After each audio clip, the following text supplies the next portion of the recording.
which of the following is correctly matched கேக்குறாங்க. Apple நமக்கு என்ன இருக்குன்னு பார்த்தோம்? வினிகர் கரெக்டா இருக்கு. கிரேப்ஸ் கரெக்டா இல்லையா? Tomato oxalic. சோ இது கரெக்டா மேட்சா இருக்கு.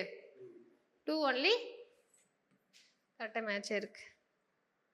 அடுத்து which of the following compound is called baking soda? Baking soda எதை சொல்றானா வந்து sodium carbonate, sodium bicarbonate, potassium carbonate, calcium carbonate. sodium bicarbonate என்ன சொல்றாங்கன்னா வந்து பேக்கிங் சோடா சொல்றாங்க. என்ன formula? NaHCO3. sodium carbonate Na2CO3. அடுத்து வந்து ஸ்ட்ராங் ஆசிட், ஸ்ட்ராங் பேஸ். அதுக்கிட்ட இருக்கிற ஃபுல்லாக என்னது அயனைஸ் ஆகுது இல்லையா? ஸோ வந்து NaOH HCl. ஸோ இது ஒரு எக்ஸப்ஷன் கொஸ்டின், உங்களுக்கு மனப்பாடம் மட்டும் பண்ணிக்கோங்க. Which among the following is acid வந்து SiO2.